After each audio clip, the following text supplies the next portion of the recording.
Ladies and gentlemen, my name's Paul. Hopefully you're having an amazing day. I want to kick this video off with a bunch of very intriguing Zen 4 news. This includes actually a new release date, some pricing information, and an official announcement from AMD. This is going to be a quick video because, honestly, it's just kind of a bitsy news day today, but a couple of these things are really interesting. There's going to be a couple of exclusives actually on the channel in the next couple of days, as well as some very interesting projects that I'm working on. So if you're not subscribed, you know what to do, it's YouTube.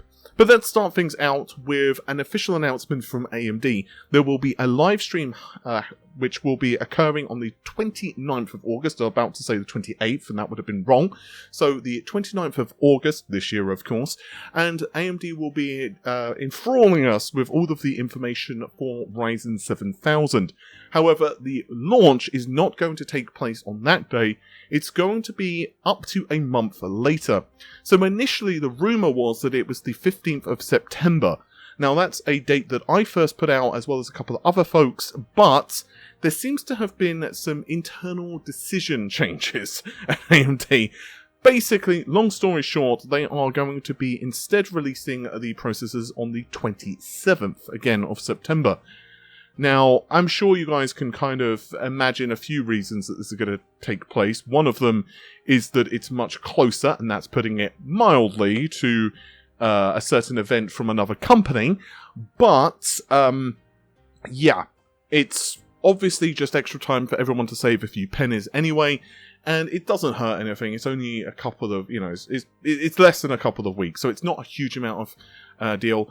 My drivers actually initially posted about this. I got the info from Twitter from 955Pro, who I actually follow, but I believe, to give credit, it was Hassan, I think it was Hassan from WCCF Tech, who initially said that there may be a delay for these processors. Again, this has not been officially confirmed by AMD. Speaking of things that are not confirmed by AMD, let's talk about some prices, shall we? So Ryzen 7000, I think most of us have suspected that there would be a small price increase. And we're looking at the 7600 costing, and these are X's, I'm not going to keep saying X throughout this because I think we're all going to go insane. So the 7600 is $330, $480 for the 7700, the 7900 is $600, and almost $900 US is the 7950. But these are, of course, converted from a Canadian retailer, so obviously exchange rates and all of that jazz. Now, I want to give credit to Momomo US, actually, because this was kind of trending. A couple of people actually sent me this on Twitter, so thanks for those who did.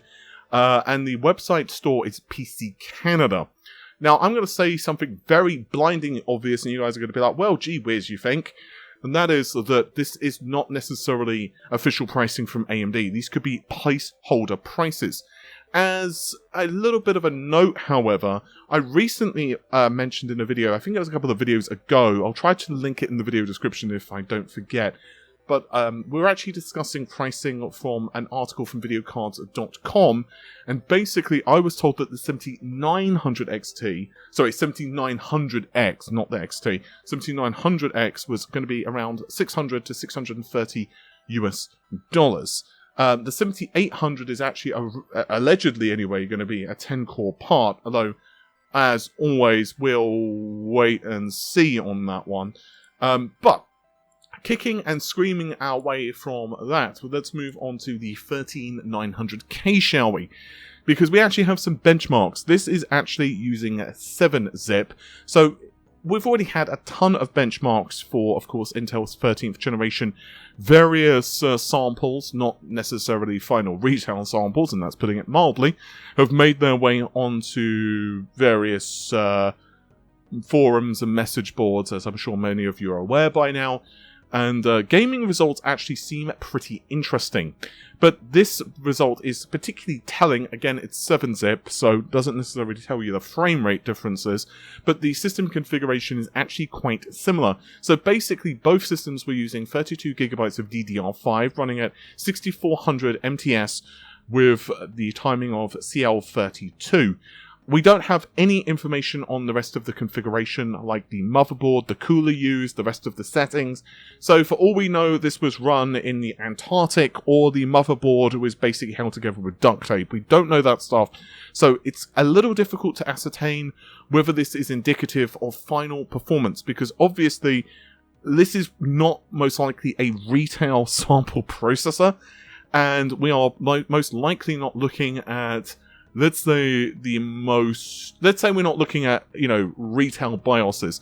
For those who don't know, I'm sure most of you do, but I'll just quickly mention this, especially as a processor gets quite close to launch, or motherboards get quite close to launch, there could be a plethora of revisions. So it could be like 0.7, 0.8, 0.9. And I've reviewed a few boards and motherboards myself close to launch or at launch. I think the original Zen was actually one of the big reviews that we did on launch, actually. And I think there was another one from Intel. I don't remember which one. I think it could have been the 9th or 10th generation. It doesn't really matter. The point was that, by God, there was a couple of major revisions of BIOSes, and it actually caused us to delay one. I think, actually, I did a video of Rise of the Tomb Raider where there was a huge increase in performance.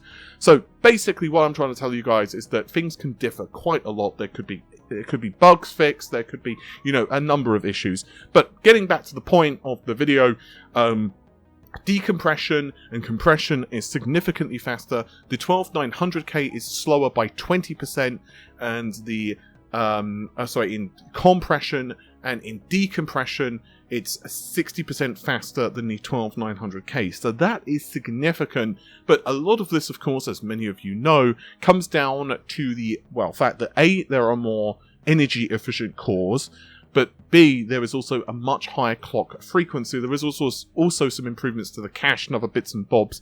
However, pretty much the architecture remains consistent between the two. But basically, the 13900K has 5700 MHz, as you can see in these screenshots here, provided by one Raichu. So for those wondering, that's about 700 MHz faster than the 12900, which I presume is being tested in the same motherboard and everything else. It says so I'm assuming that's true. And multi-thread sees a 600 MHz improvement, so 4611 from 4060. That is with 16 threads loaded. So again, that is a pretty significant improvement. I have heard through the grapevine, for a few people now, that AMD are pretty confident with Ryzen 7000, but ultimately, I would not encourage anyone to buy anything until the launch is available and everyone has reviews available to them. Furthermore, and this is definitely worth noting, guys, I feel it's a pretty obvious point, but I'm just going to mention it real fast. Even if, let's presumably say Ryzen 7000, let's just assume it just trounces the 13900K. Let's just assume so for sake of this discussion, or even the reverse. When are the Vcache processors coming out, and how much of a difference is it going to be? And also, what is the pricing disparity between all of these systems? It's going to be very interesting. With that said, hopefully you have enjoyed the video. As I said, it's a bit of a shorter one today, but hopefully you have enjoyed it. And I'll see you soon. Take care of yourselves. Bye for now.